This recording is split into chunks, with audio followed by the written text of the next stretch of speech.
आज हम भूगोल का एक दूसरा टॉपिक लिए हैं, वायुमंडल। क्या लिए हैं? एटमॉस्फेयर। आज हम एटमॉस्फेयर के बारे में पढ़ेंगे।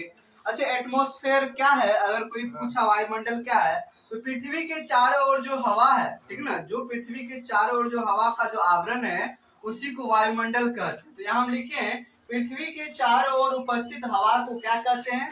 वायुमंडल कहते हैं। ये कई किलोमीटर यानी कि 1000 किलोमीटर के रेंज तक ये फैला हुआ रहता है, ठीक ना। ये पृथ्वी के सतह से लगभग 1000 किलोमीटर ऊपर तक ये हवा फैला है। इसी को हम क्या कहते हैं? वायुमंडल कहते हैं। क्या कहते हैं?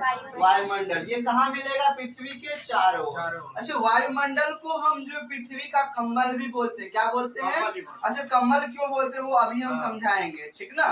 तो फिलहाल देखो, वायुमंडल में जो मुख्य चीज मिलेगा, धूलकण। क्या है?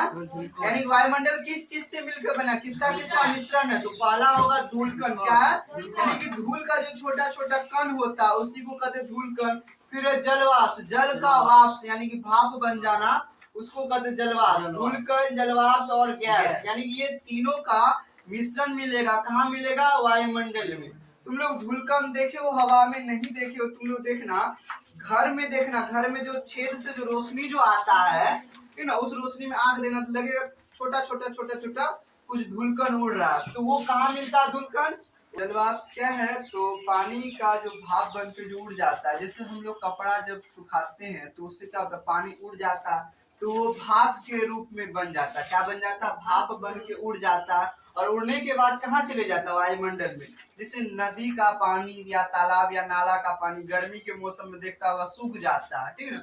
तो सूखने के बाद जलवाष्प बन जाएगा। जलवाष्प बनने के बाद कहाँ चल जाता है? हवा में मिल जाता है। तो हवा में धूलकण, जलवाष्प और उसके साथ साथ कुछ गैस रहता है। क्या रहता है? गैस रहता है। जैसे हम लोग nitrogen gas, oxygen gas, carbon dioxide, ये सब गैस का नाम सुने हैं ना। जैसे ऑक्सीजन हम लोग सांस के रूप में लेते हैं और कार्बन डाइऑक्साइड छोड़ते हैं। अच्छा बताओ, पौधा को भोजन बनाने के लिए कौन सा गैस चाहिए? Carbon dioxide. पढ़ाए थे ना। और पौधा जब भोजन बनाता है तो ग्लूकोज बनाता है। क्या बनाता है? और साथ ही साथ एक गैस भी बनाता है। कौन सा गैस बनाता है वो? Oxygen gas. कौन सा?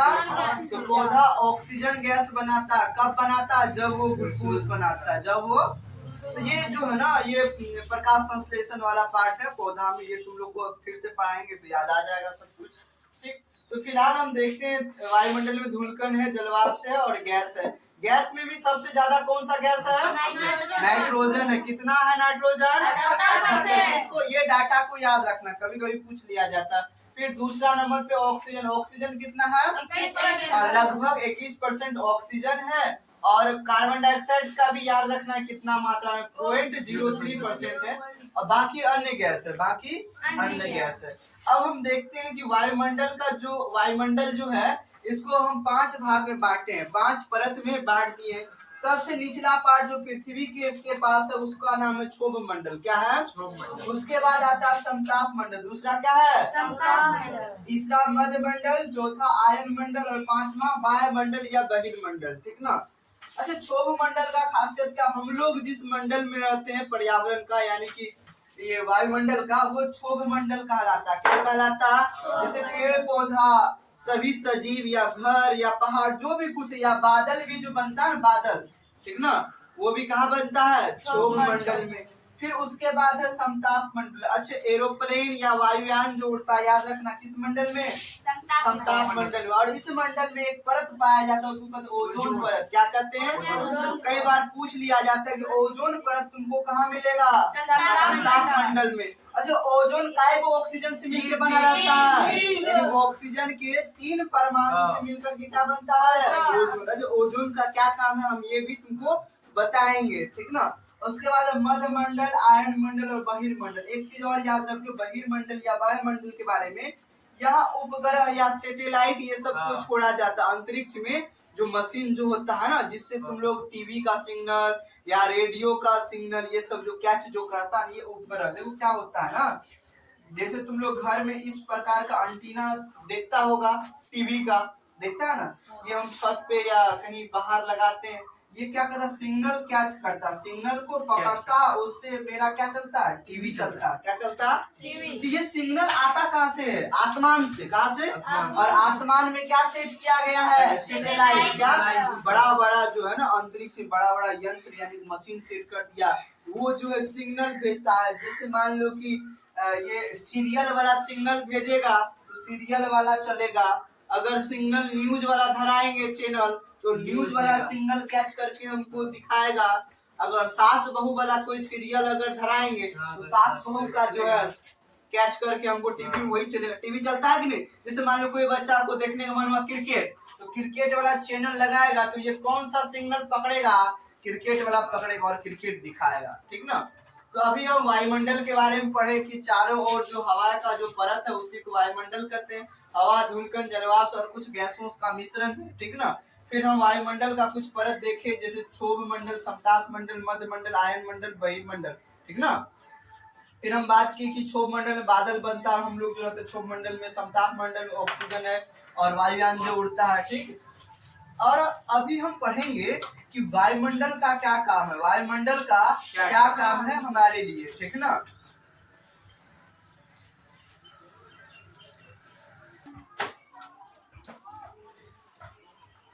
अभी हम वायुमंडल के बारे में पढ़े कि वायु जो है पृथ्वी के चारों ओर जो मौजूद वायु है उसी को हम वायुमंडल कहते हैं। इसको भी 4-5 परत में बांटे थे। अभी हम देखते हैं वायुमंडल का क्या काम है, पृथ्वी के लिए वायुमंडल का क्या काम है। तो पहला है कि यह वायुमंडल क्या है, पृथ्वी का कम्बल है। पृथ्वी का क्या है, वायुमंडल कम्बल। जिस प्रकार हम लोग कम्बल जब ओढ़ते तो क्या गर्मी लगता है कि नहीं लगता है, गर्म रहता है शरीर। उसी प्रकार जो पृथ्वी का जो कम्बल है, खास करके ये जो कुछ गैस है जैसे कार्बन डाइऑक्साइड, मीथेन और नाइट्रोजन का जो ऑक्साइड है, इसको ग्रीन हाउस गैस कहते हैं। अच्छा, इसके बारे में हम अगला वीडियो में पढ़ाएंगे। ग्रीन हाउस गैस क्या है, ग्रीन हाउस प्रभाव क्या होता है, फिर इनसे जो ग्लोबल वार्मिंग है, ग्लोबल वार्मिंग क्या है, वैश्विक तापन जिसको कहते हैं, फिर इनसे क्या क्या हानि हो सकता है या क्या क्या हानि होता है, ये हम अगले वीडियो में पढ़ेंगे। फिलहाल समझो ये सब जो गैस जो है ना, ये सूर्य का प्रकाश से जो उष्मा जो आता है इसको रोक लेता है। इसको क्या करता है, रोक लेता है। जैसे तुम लोग के यहाँ अगर तुम लोग का मौसी या हुआ अगर मेजबानी आता हुआ, तुम लोग भी रोक लेता है कि नहीं रोक लेता है। उसी प्रकार ये जो गैस है ना, ये 2-3 जो गैस का नाम लिखे हैं, ये सूर्य से आने वाला जो उष्मा है इसको क्या करता है, रोक लेता है, इसको रोक लेता है। इससे क्या होगा, पृथ्वी गर्म होता है। इससे क्या रहता है, पृथ्वी गर्म। इसीलिए वायुमंडल को क्या कह दिया गया है, कम्बल। क्या कह दिया गया, तो पृथ्वी का कम्बल क्या है, वायुमंडल। अच्छा, हम लोग का कम्बल मालूम है कि नहीं है, सब रख दिया होगा अब ट्रंक में कस के। ठीक ना। तो हम लोग का कम्बल तो मालूम ही है जो ट्रंक में, लेकिन पृथ्वी का कम्बल क्या है, वायुमंडल। और वायुमंडल क्या करता है, सूर्य का उष्मा को रोक लेता। सूर्य का उष्मा को रोक लेने से क्या होगा, पृथ्वी गर्म हो जाएगा। पृथ्वी क्या हो जाएगा, गर्म हो जाएगा। अगर मान लो ये नहीं रहेगा, वायुमंडल नहीं रहेगा, तो मालूम है क्या होगा, दिन में पृथ्वी खतरनाक गर्म हो जाएगा। क्या हो जाएगा, बहुत ज्यादा गर्म हो जाएगा। इतना गर्म हो जाएगा, मान लो कि मकई खेत में लगा ना, वहीं पे ये लावा बन जाएगा, भुट्टा बन जाएगा। मकई का भुट्टा जैसे सेकता है ना, सबका जो है ना एक खेती में लावा बन जाएगा मकई का। इतना ज्यादा गर्म हो जाएगा पृथ्वी, यानी कि हम लोग भी नहीं रह पाएंगे जब वायुमंडल नहीं रहेगा।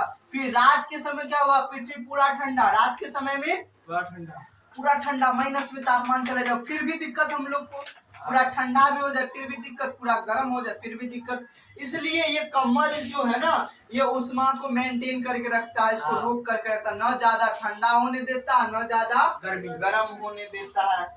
फिर दूसरा है कि यह हानिकारक विकिरण को रोकता है। जैसे सूर्य के जो प्रकाश में जो कुछ हानिकारक किरण भी है, जो हमें नुकसान पहुंचा सकता है, जो हमारे स्वास्थ्य पे असर डाल सकता है, जो जीव जंतु को भी नुकसान पहुंचा सकता है, वैसे हानिकारक विकिरण को कौन रोकता है, वायुमंडल। कौन रोकता है, वायुमंडल। जैसे हम एक लिखे हैं परावैंगनी किरण, जो कि सूर्य से ही आता है, इसको कौन रोक लेता है, ओजोन का परत। कौन रोकता है, ओजोन का परत। देखो, ऑक्सीजन के 3 परमाणु से ओजोन बना रहता है। अभी हम देखे समताप मंडल में था ना ओजोन परत। ओजोन परत का क्या काम है, परावैंगनी किरण को रोकना। किस किरण को रोकना, परावैंगनी किरण को रोकना। तो परावैंगनी किरण को रोक लेता है, यानी कि हानिकारक विकिरण को भी रोक लेता है कौन, वायुमंडल। तीसरा काम है कि उल्कापिंड से हमें बचाता है। किससे बचाता है? अच्छा, उल्कापिंड जानते हो तुम लोग? देखो, पृथ्वी घूमता है अंतरिक्ष में। कहाँ घूमता है? पृथ्वी के जैसा और भी कुछ उनसे बड़ा, कुछ उनसे छोटा चीज सब घूमते रहता है।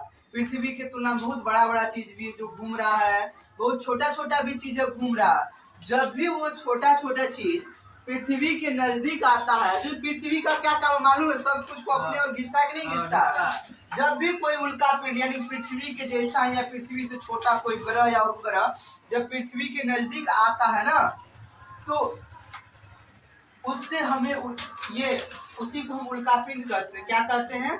उसको हम उल्कापिंड कहते हैं। पृथ्वी के जैसा ही या पृथ्वी से छोटा छोटा जो संरचना रहता है अंतरिक्ष में, आकाश में, जो वो पृथ्वी के जैसा घूमते रहता है, उसको उल्कापिंड कहते हैं।